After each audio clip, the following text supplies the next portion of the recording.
Okay, so if time travel what is became real, like whenever I'm an adult, like say I'm in my mid 40s and time travel just comes to exist, then and I just end up having to have my own, like and let's say multiple, like at least multiple time machines come out that are real, and I end up getting my hands on one. Well, the first thing I would do is come back to around this time, like around February. I'd probably come to this day, around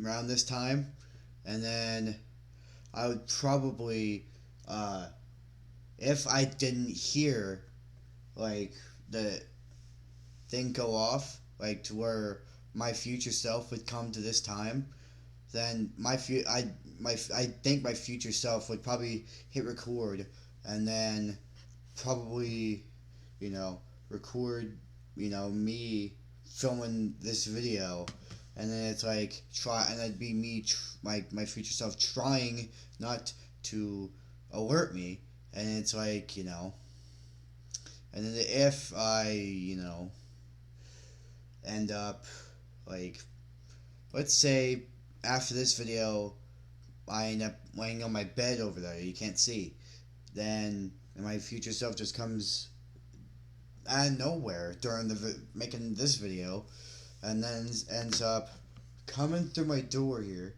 ends up recording, like getting like a little peek inside, and it's like right as I turn my head, it's like it disappears, and then it's like, whatever, and then if that happens, then you know, but my only rule with time travel is, well, if I make the rule, then uh, let's say if I made it, then my one rule of time travel is that you can, and I mean you can talk to your past self, but do not tell them. Of course, do not tell them about the future.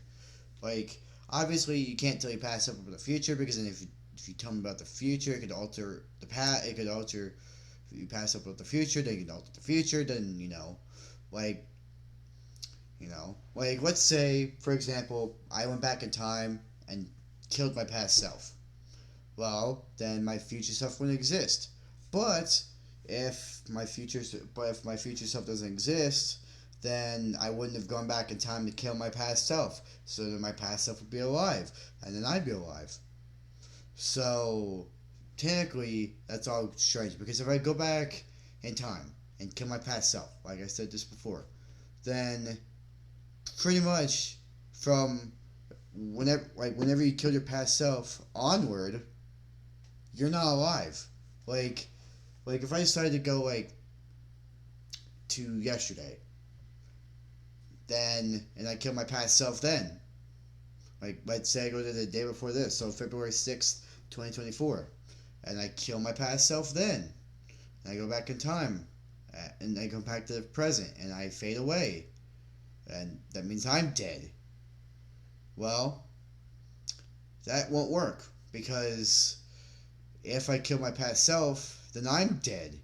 But then I won't go back in time, wouldn't have gone back in time to kill my past self, which then leads to my past self being alive and all that stuff. But but I would go back in time to, like, not between 13, when I was 13 to when I'm 18, and if I made it to, then it'd be like